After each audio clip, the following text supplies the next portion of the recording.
மதுரை ஏறு தழுவுதல் அரங்கம் கட்டுமான ரீதியாகவும் பெரும்பாலானோரின் கவனத்தை ஈர்த்திருக்கிறது.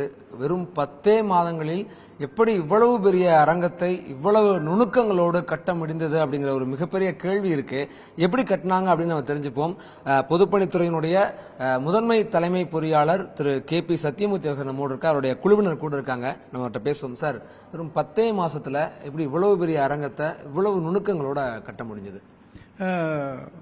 இன்று அலங்காநல்லூர் கீழக்கரையில் மாண்புமிகு முதலமைச்சர் அவர்கள் எல்லோரும் பாராட்டத்தக்க வகையில் பொதுப்பணித்துறைக்கு இந்த கட்டிட பணிகளை கட்டுவதற்கான ஒரு வாய்ப்பை தமிழக அரசு கொடுத்திருந்தது. அதன் அடிப்படையில் நாங்கள் மாண்புமிகு பொதுப்பணித்துறை அமைச்சர் அவர்களின் தொடர்ந்து எங்களுக்கு கொடுத்த ஒரு உத்வேகத்திலும் கைடன்ஸ்லையும் நாங்கள் இந்த கட்டிடத்தை 18/3/2023 துவங்கப்பட்டது.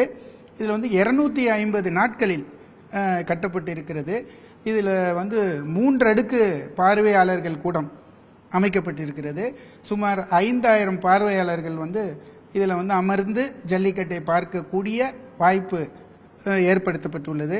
இதில் உலகத்திலேயே முதன்முறையாக ஜல்லிக்கட்டுக்கு என்று பல தரப்பட்ட, உதாரணத்துக்கு அலங்காநல்லூர், அவனியாபுரம், பாலமேடுலாம் நடந்த அத்தனை ஜல்லிக்கட்டையும் வேரியஸ் அனாலிசிஸ் பண்ணி என்னென்ன தேவைகள் ரெக்குவயர்மெண்ட்ஸ்லாம் எடுத்து, உதாரணத்துக்கு மாடு வீரர்களுக்கு என்று ஒரு தங்கும் இடம், காளை உரிமையாளர்களுக்கு என்று காளை நிற்பதற்கென்றான வசதிகள், அப்புறம் வெட்டினரி ஹாஸ்பிட்டல், அப்புறம் சுகாதார நிலையம், இப்படி பல்வேறு தரப்பட்ட ரெக்குவயர்மெண்ட்ஸ்லாம் எடுத்து அதை எல்லாத்தையும் அமைத்து ஒரு உலகத்திலேயே அனைத்து ஜல்லிக்கட்டுக்குரிய அனைத்து ரிக்குவயர்மெண்ட்ஸையும் நம்ம ஃபுல்ஃபில் பண்ணி இதை செயலாக்கப்படுத்தி இருக்கிறோம்.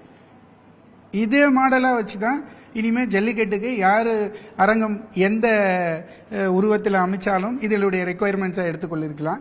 இன்றைக்கே நீங்கள் பார்த்துருப்பீங்க, பல 1000 மக்கள் இதை கண்டுகளித்து எல்லோரும் மகிழ்ச்சியாக இன்று சந்திருக்கிறார்கள். ஒரே நேரத்தில் 5000 பேர் உட்கார்றதுக்கான சீட்டிங் கெப்பாசிட்டி ஒன்று. இந்த ஸ்ட்ரக்சர் ஒரு செமி சர்க்கிளில் ஒரு கிரிக்கெட் ஸ்டேடியமோட செட்டப் ஒரு மாதிரியில் அதனுடைய இம்ப்ரெஷன் தெரிஞ்சுது. அதனுடைய நோக்கம் என்ன? வழக்கமாக ஜல்லிக்கட்டுங்கிறது வெறுமனே இந்த ஒரு நீள் வாக்கில் இயல்பா இருக்கக்கூடிய இடங்கள் அப்படி இருக்கு. இதை நீங்க அப்படி ஒரு செமி சர்க்கிள் ஒரு ஸ்டேடியம் டைப்ல கட்டணும்னு நினைச்சது? இந்த ஸ்டேடியத்தை நீங்க சொன்ன மாதிரி இந்த கருவா அமைச்சது வேற விளையாட்டுகளுக்கும் நம்ம பயன்படுத்தலாம், மற்ற விளையாட்டுகளுக்கும் இதை பயன்படுத்தலாம், மல்டி பர்பஸ் ஸ்டேடியம் மாதிரி பயன்படுத்தலாம் என்ற ஒரு குறிக்கோளோடு தான் இதை அந்த மாதிரி கட்டப்பட்டுள்ளது. ஜல்லிக்கட்டு அரங்கம் என்பது வெறும் கட்டுமான நோக்கில் மட்டும் சிந்திக்கப்படல.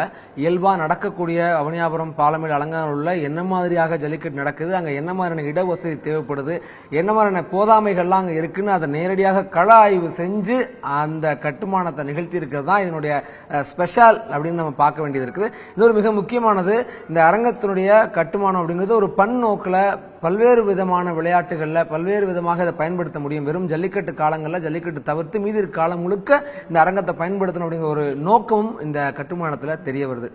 நியூஸ் 18 செய்திக்காக பரத்துடன் வெற்றி.